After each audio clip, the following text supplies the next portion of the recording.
بأن الخديم المدينة بران الله لدى الكناكي من كل جالب إلى المراكي أصب أن الله في قرم بسا قبل مبارس واني خلبسا دان يريم عند دومي لو بما أغنى أني تصومي يسرني المنى لدى لي برولي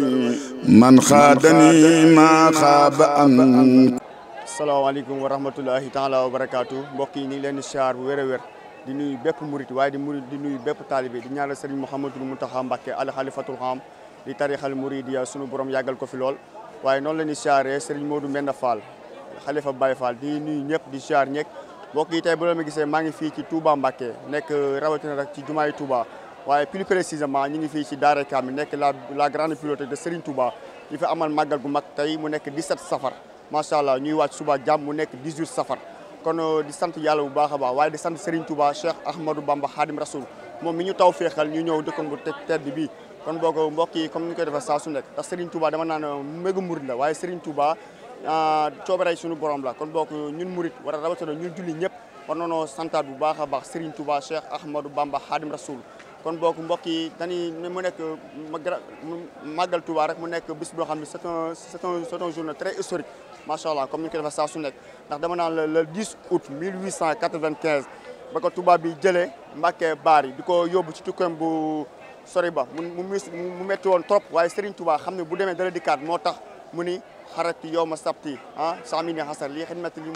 xidmatil muxtaar fii chahri safar kon boog yaakaar naa ni loolu képp ku xamul sa dellu si doo mën a bàkku kon boog Serigne Touba dafa nekk tawféex macha allah ba mu demee tukki bi mu ñëwaat ci atum le 2 novembre 1902 mu dellu si waat waaye bi mu dellu see Touba bi taxul ñu bàyyi ko dañ kaa yóbbuwaat Mauritanie daal koy exilé woon foofu mu am fa 5 ans bi mu ñëwaatee ci atum 1921 ci la woote grande magal de Touba macha allah bi mu ñibbee le 19 juillet 1927 ki nga xam ne mooy taawu bu baax ba di Serigne Modou Moustapha nga xam ne mooy taawu taaw yi di bàyyi Serigne Cheikh Mbacké Gaïndé Fatma waaye rek di bàyyi Serigne Mbacké Soxna Lo moom mi nga xam ne moo woote waat màggal gi macha allah foofee ca Njaareem ak Touba waaye bi mu demee ci atum 1945 ki nga xam ne mooy Serigne Fallou Mbacké moo woote màggal gi kon bokk Serigne Fallou moo woote màggal gi moo yaatal màggal gi waaye bi mu demee ki nga xam ne mooy Serigne Abdoul Ahad Mbacké moo ci topp Serigne Abdoul Ahad Mbacké mooy borom Daara Kamil boo la ma xoolee fii moo nekk borom Daara Kamil waaye juguñu foofu bi mu paree ki nga xam ne mooy Serigne Abdou Khadir macha allah nga xam ne borom ilimaan yi tey ak ëllëg imaam yi moom tamit macha allah mu amal liggéey bu rafet waaye bi mu demee ki nga xam ne mooy Serigne Saliou Mbacké ki nga xam ne mooy li xaadatil ujuri wal masaliw bi tey bi wal jës bi wa indi saariw moom tamit macha allah mu léegi def liggéey bu am solo mu toog ci atum 1889 ba 2007 macha allah waaye bi mu demee ki nga xam ne mooy caat ki nga xam ne mooy Serigne Bara Mbacké ibnu Serigne Fallou Mbacké moom tamit moo toog waaye bi mu demee tamit ki nga xam ne mooy Serigne Sidi Al Mukhtar Mbacké moo toog tamit waaye ki nga xam ne tamit mooy Serigne Mouhamadoul Mountakha ki nga xam ne mooy mégi dama naan il est le père de la nation mais aussi tamit il est le régulateur social un homme pacifique un homme humble un homme généreux Serigne Mouhamadoul Mountakha Mbacké di ko ñaanal Mbacké di balla yaaram yàlla na yàlla guddal fanam wasalaam بأن الخديم المدينة بران الله لدى الكناكي من كل جالب إلى المراكي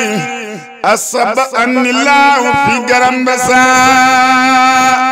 قبل مبارس واني خلبسا دان يريم عند دومي لو بما أغنى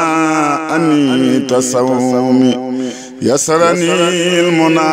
لدى لي برولي من خادني ما خاب أن